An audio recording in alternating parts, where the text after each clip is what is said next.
Well, good morning and welcome back to Suburban Homesteader, Wyoming, Arizona. This is Sandi and I'm in my garden. Collards. Who doesn't love collard greens? What am I doing today? I'll give you a little quick tour of the garden. But what I'm really doing is planning out my garden for when I get back in Wyoming. If you haven't done this yet, it's something, March is a great month to do it. And I use grid paper, and I've always used just a regular grid paper, regular size sheet of paper that's gridded. But I found some great big grid paper, and I'm going to show you how I set up my gardens.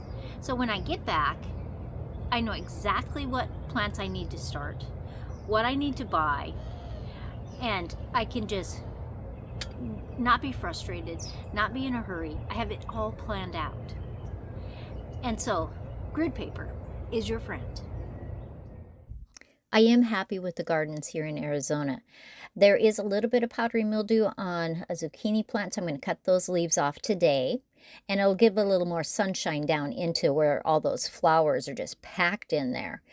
But I'm happy. The hollyhocks are sending up flower stalks. The nasturtiums are absolutely beautiful. You can actually eat nasturtium flowers. You can put them in your salads. They taste a little peppery. And I am letting the bok choy go to seed. It brings a lot of bees in. And I can still pick the leaves of the bok choy. There's onions at different stages. I have a few new tomato plants that they actually have some flowers on them, but we'll see how they do in the next month and a half. I've cut the broccoli. It's sending up new little florets. It has been a good garden season, even though it was rather chilly and a lot more rain than normal in my part of Arizona.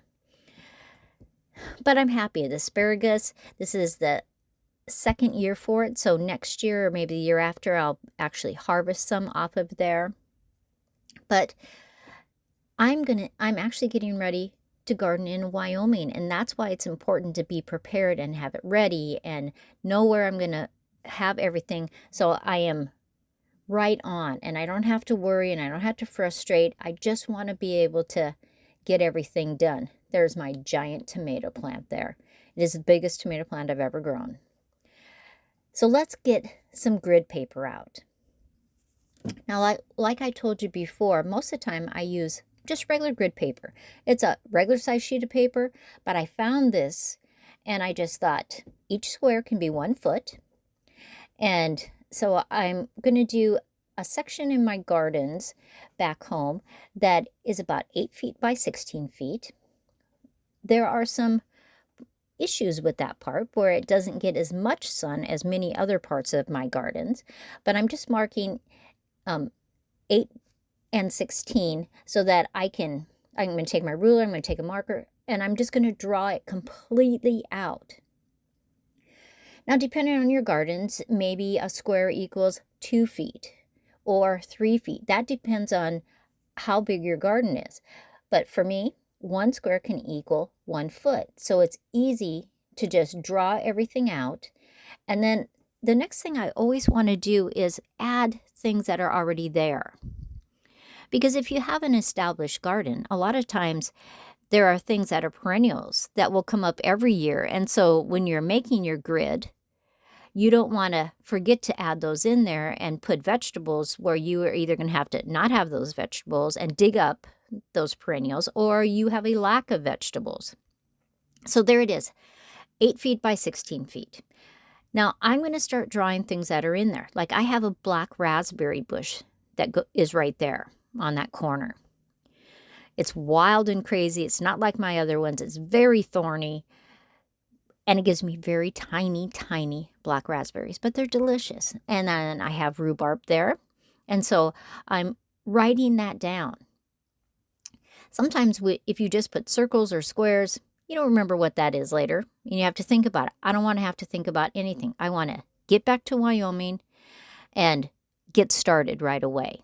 So there's some other rhubarbs right there. They're not as big of plants, and so those circles are a little bit smaller. Now, the other thing is up along this backside, I have choke cherries and lilacs. So I want to put that in there just because I know that it will make a difference with the shading and the sunlight in that bed. So I'm writing lilacs and I'm writing chokecherries. Now I am going to chop those chokecherries down to 3 or 4 feet. Now where does my sun come up? So I'm doing to the east, to the south, so that I know where the sun is going to be during my garden season. Where I get it later in the day. What part do I get it till 3 or 4 in the afternoon, and then it shades because of the house. These are things you have to know because it makes a difference on what vegetables you grow in that area. Because some of them, a lot of brassicas can be in full sun, they can be in partial shade. Other vegetables will not grow well. You won't get a good harvest from them, so don't plant those in those areas. So I'm going to turn it around a little bit differently so that you can see that grid, I guess a little bit better. So I am going to start writing things I want to plant, things I want to remember about that spot. So vegetables to plant. Now I have the left half of it is much more shady than the right half of it. And so I'm going to put different vegetables. Now for Joe and I, we eat a lot of cabbage. We make sauerkrauts. We make kimchi. So that's something I need to grow a lot of. So we're going to put cabbage. We're going to put Chinese cabbage because that is just something that we really like to eat. Sunny-wise, in that spot, I think I'm going to do peppers on that side. So I'm just writing different things that I might do. Am I going to do all those? Maybe, maybe not. Maybe I'll put some kohlrabi in there. Maybe I won't put any kohlrabi in there. But on that right side, where it gets a lot of sun, I'm going to put peppers, both hot peppers and sweet peppers. So that just kind of gives me an idea. That is not my final goal, but it's a good way to go through so you're not forgetting vegetables. And I just want to be able to know what it will do. If it will, how is that soil in that area? Do I need to add compost in that area? When I cut down those chokecherries, will it get more sun than it would this last summer? Which it should, because the chokecherries were about 15 feet high. So I should get a couple more hours of sun that I didn't get before. But I'm going to mark everything down. I'm going to leave the lilacs, but I am going to cut the chokecherries. I have other chokecherry bushes. I have chokecherry juice canned. So it's not like if I don't get very many chokecherries this season, it would affect us at all. And I have a dotted line through it where it is on the left side where it's the shadiest part, but that's just something to help me with. So anything you want to put on your grid paper, that's what you want to do. Now, I'm just doing a dash line right here because I want to add some flowers. One of my favorite flowers to grow in Arizona and in Wyoming are snapdragons. You can get snapdragons that are 6 inches tall. You can get snapdragons that will be 3 feet tall. And I just love them. I love the look of them, the colors of them. I think I have memories from back home when I was little.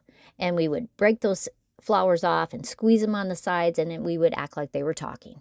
And so that was always kind of fun to do. So I am deciding, now I know my cabbages, when they get large, are going to be at least 2 feet by 2 feet. I have to remember I have to have walkways. So if I do just this little grid, I can put 1 cabbage inside there. 2 squares by 2 squares. Now how many do I want to do? I think I'll probably do 4 of them in this area. I'm going to put my walkways in right now. Walkways should always be at least 12 inches. But most of the time I like it to be about 18 inches. It makes it much easier. I'm not going to put a wheelbarrow in this section, but I do need to be able to get to my chokecherries. I need to be able to get to the rhubarb, around all of my different vegetables so that I can plant them. And so I am just going to grid off so that I can have that all done.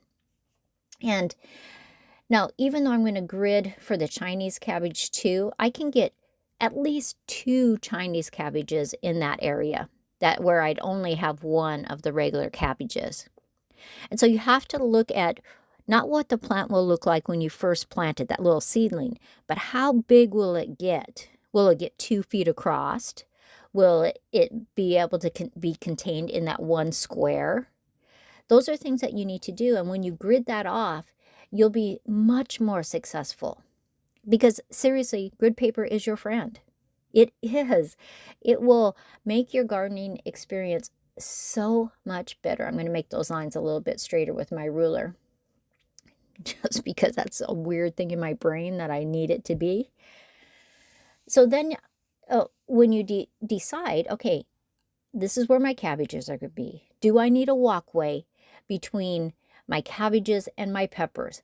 Can I reach and get in there? So I can easily reach 2 feet, 3 feet into a raised bed or an area. But I cannot reach 4 feet. And so you don't want to have to not be able to get to your vegetables or have to walk in that area so that you're compacting it. Now, so I have the 4 cabbages written out. Now I'm going to put X's, and I'm going to put 2 of them in each of those boxes for the Chinese cabbage. Probably I could get 3 in each one, but it would be a little tight and not as much airflow. And because it's shady in that part, I don't want it to get too damp in that part. And so that's just something I know. So I'm going to put a walkway in between there, so I'll be able to harvest the cabbage from all the sides, and I'll be able to harvest or pull weeds from all the peppers. And so let's mark out the peppers too. Can I do a pepper per square foot? Yes. Will sometimes they get bigger? Yes. It just depends on what kind you're growing and what you know your vegetables will do. But I'm just going to mark it right now for 1 pepper per square. And I'll give it a little wiggle room too, because when I'm looking at that, I have 3/4 of a square on the top part, and I'm gonna put 20 plants in there. Could I squeeze 25 in there? Maybe, but it wouldn't have as much airflow. Peppers are one of those plants, though, that like to touch each other. They like touching their leaves, and they will grow better for you if they can do that, which you wouldn't think it would make any difference at all. But once I read that that would happen, I started doing my peppers a little bit closer together, and what I found was I got more and more peppers because of it. So I'm just going to write down anything that I need to do, any nutrients I might need to add, if I need compost under my rhubarb, under my flowers, anything that I think I need to do, I'm going to put on there so that I don't forget anything when I go to plant that area. And it just makes it so much better. And so I hope that you really try some grid paper. Now, I have already done up one for my community garden. A friend of mine is going to take my small plot, so I am going to do the large plot, and I will show you that one. And I did the grid for all of my raised beds that I have at my house too, just so that I know, as soon as I get back to Wyoming, what I need to start to plant, what I need to buy, and is there any packets I need to buy. It just makes it easier for me, because you want to be ready, prepared, and have a great gardening season. So let's go over, and we're going to look at things to do. Oh, before I leave this sheet, there is something that I like to use when it comes to peppers in Wyoming in the springtime. I like to do what they call walls of water. And walls of water it's plastic, it has little cells, you fill them with water, it stands up. And I usually use a tomato cage upside down. I slide the walls of water on around that, fill it with water, and what it does is it keeps a constant temperature. It keeps the soil warmer, it keeps the plant warmer. If I may have a cool night, if it's going to be fairly cold, I will cover it with a blanket. And I've had a lot of success planting tomatoes in them, peppers in them, and surprisingly, pumpkins and squash in them. And it just makes it so I'm more successful. You can see all the little things that I write. 20 peppers, 4 cabbages, 4 Chinese cabbages, flowers, things to do. Trim the choke cherries, compost on all. Trim the raspberries, walls of water. And you can see how the walls of water are there. The tomato cage is upside down. And that is my perfect grid. So what does my community garden one look like? Because that is a garden plot that is 16 feet by 32 feet. And it is a spectacular full sun. And I did actually plant all kinds of garlic last fall. Before we left, in fact, just a little bit before we left, we added all that, the garlic. We added a compost bin. I'm going to move some strawberries from over at our house. This is cabbages, beets, carrots and radishes, walkways. I do have 2 arbors in that area, and so we'll talk about that too. But you can see all my tomatoes are planted out. The onions are on the opposite side than the garlic. But you can see all the walkways. This is one of the arbors that I have. And so I'm going to grow peas on one side, cucumbers on the other side. I'm going to move a couple rhubarb bushes, plants, over that, because I can permanently put some stuff in. I can put lettuce, I'm going to put broccoli. I have a space for my corn and my pumpkins and squash here. And you can see that there's a 4 square for each pumpkin or squash so that it can get a really good start before the corn gets too tall. And we got turnips. We have the other arbor, which I'm going to do pole beans that are for soups. But then I'm going to put herbs underneath it there. French tarragon, chives, borage. So it's going to be a fun plot also. The potatoes are on the opposite side than the tomatoes.